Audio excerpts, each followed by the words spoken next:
Pollyanna Takes a Walk. It was on the second Saturday afternoon that Pollyanna took her memorable walk. Heretofore Pollyanna had not walked out alone, except to go to and from school. That she would ever attempt to explore Boston streets by herself never occurred to Mrs. Carew. Hence she naturally had never forbidden it. In Beldingsville, however, Pollyanna had found, especially at the first, her chief diversion in strolling about the rambling old village streets in search of new friends and new adventures. On this particular Saturday afternoon Mrs. Carew had said, as she often did say, "There, there, child, run away, please do. Go where you like and do what you like. Only don't, please, ask me any more questions today." Until now, left to herself, Pollyanna had always found plenty to interest her within the four walls of the house. For, if inanimate things failed, there were yet Mary, Jenny, Bridget, and Perkins. Today, however, Mary had a headache, Jenny was trimming a new hat, Bridget was making apple pies, and Perkins was nowhere to be found. Moreover, it was a particularly beautiful September day, and nothing within the house was so alluring as the bright sunlight and balmy air outside. So outside Pollyanna went and dropped herself down on the steps. For some time she watched in silence the well-dressed men and women and children who walked briskly by the house, or else sauntered more leisurely through the parkway that extended up and down the middle of the avenue. Then she got to her feet, skipped down the steps, and stood looking first to the right, then to the left. Pollyanna had decided that she, too, would take a walk. It was a beautiful day for a walk, and not once yet had she taken one at all, not a real walk. Just going to and from school did not count. So she would take one today. Mrs. Carew would not mind. Had she not told her to do just what she pleased, so long as she asked no more questions? And there was the whole long afternoon before her. Only think what a lot one might see in a whole long afternoon! And it really was such a beautiful day. She would go this way. And with a little whirl and skip of pure joy, Pollyanna turned and walked blithely down the avenue. Into the eyes of those she met Pollyanna smiled joyously. She was disappointed, but not surprised, that she received no answering smile in return. She was used to that now, in Boston. She still smiled, however, hopefully. There might be someone, sometime, who would smile back. Mrs. Carew's home was very near the beginning of Commonwealth Avenue, so it was not long before Pollyanna found herself at the edge of a street crossing her way at right angles. Across the street, in all its autumn glory, lay what to Pollyanna was the most beautiful yard she had ever seen, the Boston Public Garden. For a moment Pollyanna hesitated, her eyes longingly fixed on the wealth of beauty before her. That it was the private grounds of some rich man or woman she did not for a moment doubt. Once, with Dr. Ames at the Sanatorium, she had been taken to call on a lady who lived in a beautiful house surrounded by just such walks and trees and flower beds as these. Pollyanna wanted now very much to cross the street and walk in those grounds, but she doubted if she had the right.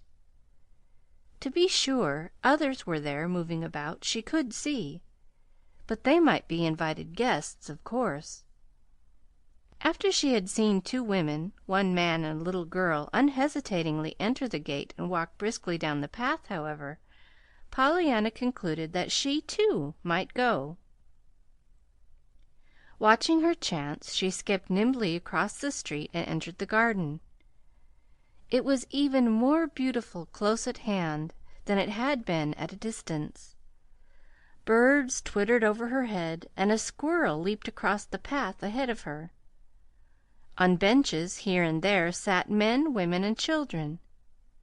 Through the trees flashed the sparkle of the sun on water, and from somewhere came the shouts of children and the sound of music. Once again Pollyanna hesitated. Then, a little timidly, she accosted a handsomely dressed young woman coming toward her. "Please, is this a party?" she asked. The young woman stared. "A party?" she repeated dazedly. "Yes'm. I mean, is it all right for me to be here?" "For you to be here? Why, of course. It's for everybody," exclaimed the young woman. "Oh, that's all right, then. I'm glad I came," beamed Pollyanna. The young woman said nothing, but she turned back and looked at Pollyanna still dazedly as she hurried away. Pollyanna, not at all surprised that the owner of this beautiful place should be so generous as to give a party to everybody, continued on her way. At the turn of the path she came upon a small girl and a doll carriage. She stopped with a glad little cry, but she had not said a dozen words before from somewhere came a young woman with hurrying steps and a disapproving voice, a young woman who held out her hand to the small girl and said sharply: "Here, Gladys, Gladys, come away with me. Hasn't Mama told you not to talk to strange children?" "But I'm not strange children," explained Pollyanna in eager defense. "I live right here in Boston now, and " But the young woman and the little girl dragging the doll carriage were already far down the path, and with a half stifled sigh Pollyanna fell back. For a moment she stood silent, plainly disappointed. Then resolutely she lifted her chin and went forward. "Well, anyhow, I can be glad for that," she nodded to herself. "For now maybe I'll find somebody even nicer, Susie Smith, perhaps, or even Mrs. Carew's Jamie. Anyhow, I can imagine I'm going to find them. And if I don't find them, I can find somebody," she finished, her wistful eyes on the self-absorbed people all about her. Undeniably, Pollyanna was lonesome. Brought up by her father in the Ladies' Aid Society in a small Western town, she had counted every house in the village her home, and every man, woman, and child her friend. Coming to her aunt in Vermont at 11 years of age, she had promptly assumed that conditions would differ only in that the homes and the friends would be new, and therefore even more delightful, possibly, for they would be different. And Pollyanna did so love different things and people. Her first and always her supreme delight in Beldingsville, therefore, had been her long rambles about the town, and the charming visits with the new friends she had made. Quite naturally, in consequence, Boston, as she first saw it, seemed to Pollyanna even more delightfully promising in its possibilities. Thus far, however, Pollyanna had to admit that in one respect, at least, it had been disappointing. She had been here nearly 2 weeks, and she did not yet know who lived across the street or even next door. More inexplicable still, Mrs. Carew herself did not know many of them, and not any of them well. She seemed, indeed, utterly indifferent to her neighbors, which was most amazing from Pollyanna's point of view. But nothing she could say appeared to change Mrs. Carew's attitude in the matter at all. "They do not interest me, Pollyanna," was all she would say. And with this, Pollyanna, whom they did interest very much, was forced to be content. To-day, on her walk, however, Pollyanna had started out with high hopes. Yet thus far she seemed destined to be disappointed. Here all about her were people who were doubtless most delightful if only she knew them. But she did not know them. Worse yet, there seemed to be no prospect that she would know them, for they did not, apparently, wish to know her. Pollyanna was still smarting under the nurse's sharp warning concerning strange children. "Well, I reckon I'll just have to show 'em that I'm not strange children," she said at last to herself, moving confidently forward again. Pursuant of this idea, Pollyanna smiled sweetly into the eyes of the next person she met, and said blithely, "It's a nice day, isn't it?" What? Oh, yes, it is," murmured the lady addressed, as she hastened on a little faster. Twice again Pollyanna tried the same experiment, but with like disappointing results. Soon she came upon the little pond that she had seen sparkling in the sunlight through the trees. It was a beautiful pond, and on it were several pretty little boats full of laughing children. As she watched them, Pollyanna felt more and more dissatisfied to remain by herself. It was then that, spying a man sitting alone not far away, she advanced slowly toward him and sat down on the other end of the bench.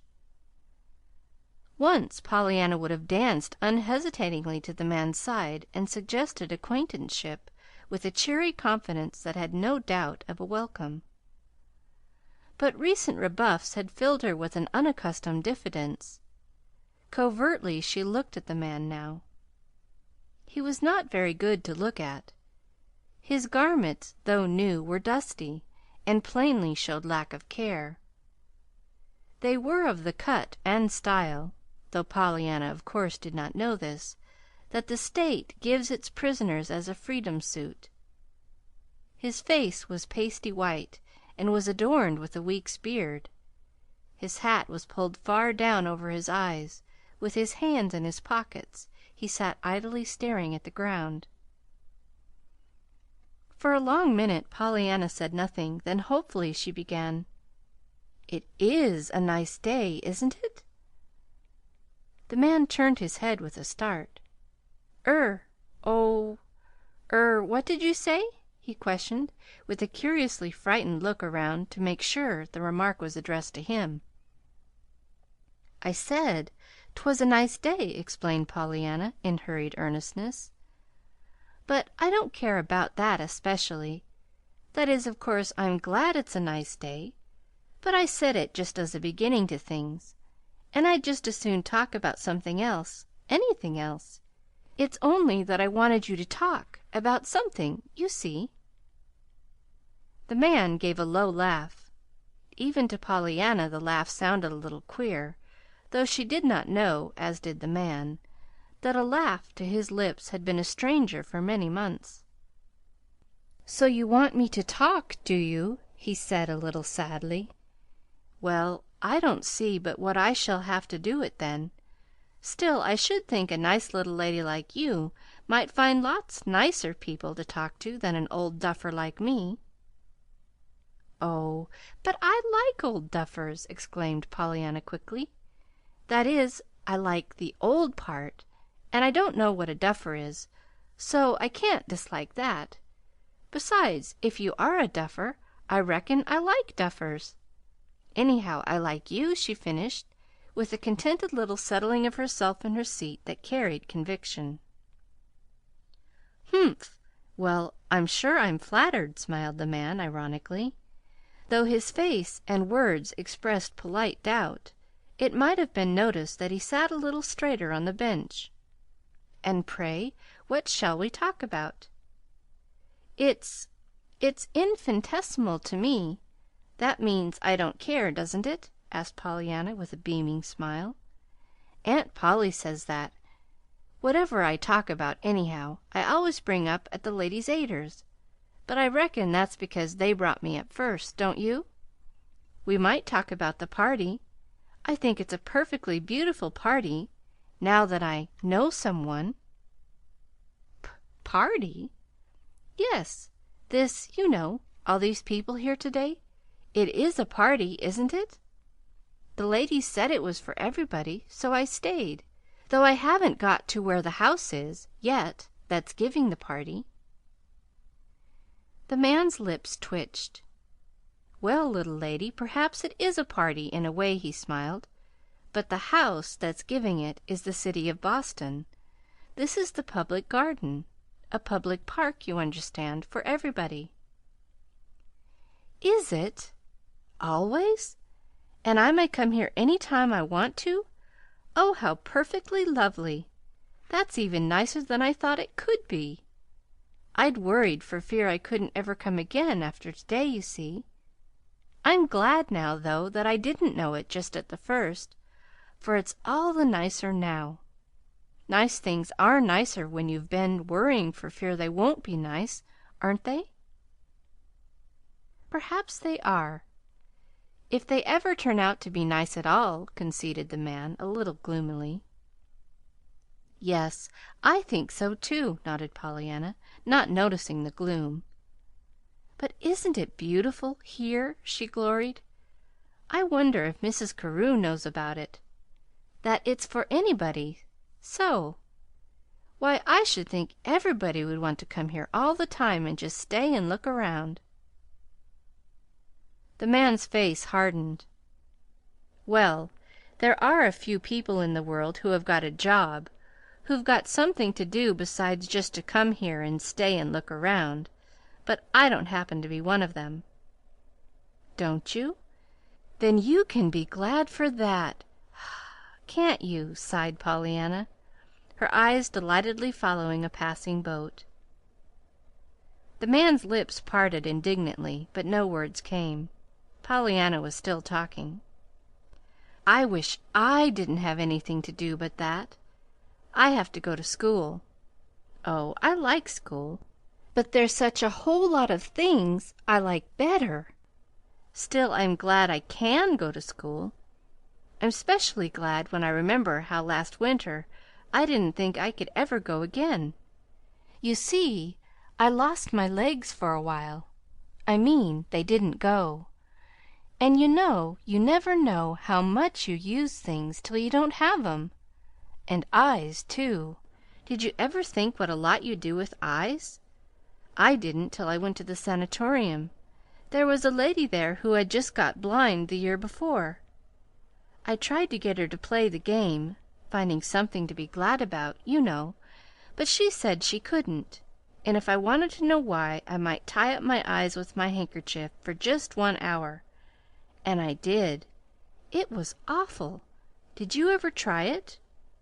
"Why, no, I didn't."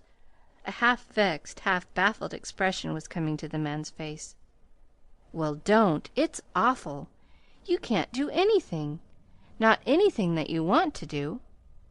But I kept it on the whole hour. Since then I've been so glad. Sometimes when I see something perfectly lovely like this, you know, I've been so glad I wanted to cry, 'cause I could see it, you know. She's playing the game now, though, that blind lady is. Miss Wetherby told me." "The game?" "Yes, the glad game. Didn't I tell you? Finding something in everything to be glad about. Well, she's found it now, about her eyes, you know. Her husband is the kind of a man that goes to help make the laws, and she had him ask for one that would help blind people, 'specially little babies. And she went herself and talked and told those men how it felt to be blind. And they made it, that law. And they said that she did more than anybody else, even her husband, to help make it, and that they didn't believe there would have been any law at all if it hadn't been for her. So now she said she's glad she lost her eyes, 'cause she's kept so many little babies from growing up to be blind like her. So you see she's playing it, the game. But I reckon you don't know about the game yet, after all, so I'll tell you. It started this way." And Pollyanna, with her eyes on the shimmering beauty all about her, told of the little pair of crutches of long ago, which should have been a doll. When the story was finished, there was a long silence. Then, a little abruptly, the man got to his feet. "Oh, are you going away now?" she asked in open disappointment. "Yes, I'm going now." He smiled down at her a little queerly. But you're coming back sometime?" He shook his head, but again he smiled. "I hope not, and I believe not, little girl. You see, I've made a great discovery to-day. I thought I was down and out. I thought there was no place for me anywhere, now. But I've just discovered that I've got 2 eyes, 2 arms, and 2 legs. Now I'm going to use them, and I'm going to make somebody understand that I know how to use them." The next moment he was gone. "Why, what a funny man," mused Pollyanna. "Still, he was nice. And he was different, too," she finished, rising to her feet and resuming her walk. Pollyanna was now once more her usual cheerful self, and she stepped with the confident assurance of one who has no doubt. Had not the man said that this was a public park, and that she had as good a right as anybody to be there? She walked nearer to the pond and crossed the bridge to the starting place of the little boats. For some time she watched the children happily, keeping a particularly sharp lookout for the possible black curls of Susie Smith. She would have liked to take a ride in the pretty boats herself, but the sign said 5 cents a trip, and she did not have any money with her. She smiled hopefully into the faces of several women, and twice she spoke tentatively, but no one spoke first to her, and those whom she addressed eyed her coldly and made scant response. After a time she turned her steps into still another path. Here she found a white-faced boy in a wheel-chair. She would have spoken to him, but he was so absorbed in his book that she turned away after a moment's wistful gazing. Soon then she came upon a pretty but sad-looking young girl sitting alone, staring at nothing, very much as the man had sat. With a contented little cry, Pollyanna hurried forward. "Oh, how do you do?" she beamed. "I'm so glad I found you. I've been hunting ever so long for you," she asserted, dropping herself down on the unoccupied end of the bench. The pretty girl turned with a start, an eager look of expectancy in her eyes. "Oh!" she exclaimed, falling back in plain disappointment. "I thought Why, what do you mean?" she demanded aggrievedly. "I never set eyes on you before in my life."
"That's just it. They don't ever think or notice, crowds don't." "But some folks do. We can be glad some do," urged Pollyanna. "Now, when I—" "Oh, yes, some do," interrupted the other. As she spoke she shivered and looked fearfully down the path beyond Pollyanna. "Some notice too much." Pollyanna shrank back in dismay. Repeated rebuffs that afternoon had given her a new sensitiveness. "Do you mean me?" she stammered. "That you wished I hadn't noticed you?" "No, no, Kitty. I meant some one quite different from you. Some one that hadn't ought to notice. I was glad to have you speak. Only I thought at first it was some one from home." Oh, then you don't live here either, any more than I do. I mean for keeps." "Oh, yes, I live here now," sighed the girl. "That is, if you can call it living, what I do." "What do you do?" asked Pollyanna, interestedly. "Do? I'll tell you what I do," cried the other, with sudden bitterness. "From morning till night I sell fluffy laces and perky bows to girls that laugh and talk and know each other. Then I go home to a little back room up 3 flights, just big enough to hold a lumpy cot bed, a washstand with a nicked pitcher, 1 rickety chair, and me. It's like a furnace in the summer and an ice box in the winter. But it's all the place I've got, and I'm supposed to stay in it when I ain't workin'. But I've come out to day. I ain't goin' to stay in that room, and I ain't goin' to go to any old library to read, neither. It's our last half holiday this year, and an extra one at that, and I'm going to have a good time for once. I'm just as young, and I like to laugh and joke just as well as them girls I sell bows to all day. Well, to day I'm going to laugh and joke." Pollyanna smiled and nodded her approval. "I'm glad you feel that way. I do, too. It's a lot more fun to be happy, isn't it? Besides, the Bible tells us to. Rejoice and be glad, I mean. It tells us to 800 times. Probably you know about 'em, though, the rejoicing texts?" The pretty girl shook her head. A queer look came to her face. "Well, no," she said dryly. "I can't say I was thinking of the Bible." "Weren't you? Well, maybe not. But you see, my father was a minister, and he—" "A minister?" "Yes. Why, was yours, too?" cried Pollyanna, answering something she saw in the other's face. Yes." A faint color crept up to the girl's forehead. "Oh, and has he gone like mine to be with God and the angels?" The girl turned away her head. "No, he's still living back home," she answered, half under her breath. "Oh, how glad you must be!" sighed Pollyanna, enviously. "Sometimes I get to thinking, if only I could just see father once. But you do see your father, don't you?" "Not often. You see, I'm down here." "But you CAN see him, and I can't mine. He's gone to be with mother and the rest of us up in heaven. And have you got a mother, too? An earth mother?" Yes." The girl stirred restlessly and half moved as if to go. "Oh, then you can see both of them," breathed Pollyanna, unutterable longing in her face. "Oh, how glad you must be! For there just isn't anybody, is there, that really cares and notices quite so much as fathers and mothers? You see, I know, for I had a father until I was 11 years old. But for a mother I had ladies' aiders for ever so long, till Aunt Polly took me. Ladies' aiders are lovely, but of course they aren't like mothers, or even Aunt Polly's, and—" on Pollyanna talked. Pollyanna was in her element now. Pollyanna loved to talk. That there was anything strange or unwise or even unconventional in this intimate telling of her thoughts and her history to a total stranger on a Boston park bench did not once occur to Pollyanna. To Pollyanna all men, women, and children were friends, either known or unknown, and thus far she had found the unknown quite as delightful as the known, for with them there was always the excitement of mystery and adventure, while they were changing from the unknown to the known.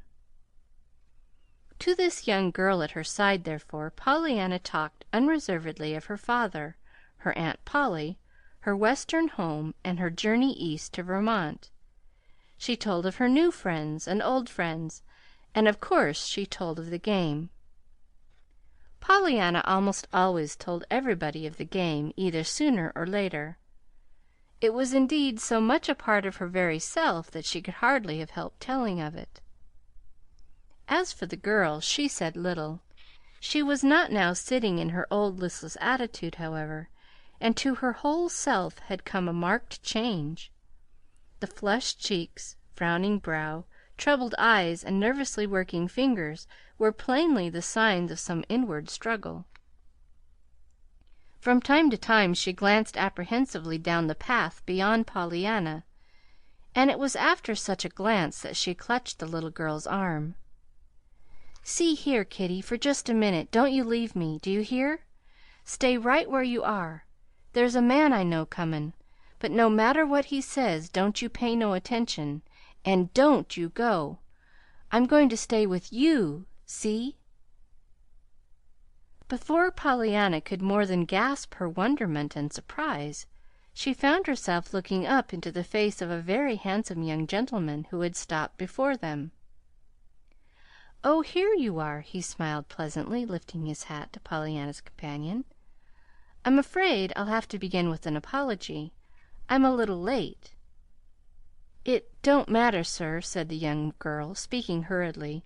I've decided not to go." The young man gave a light laugh.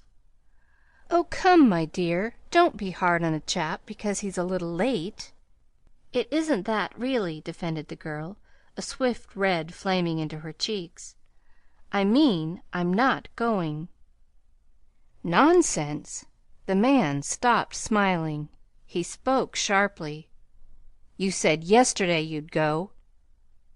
"I know, but I've changed my mind. I told my little friend here I'd stay with her."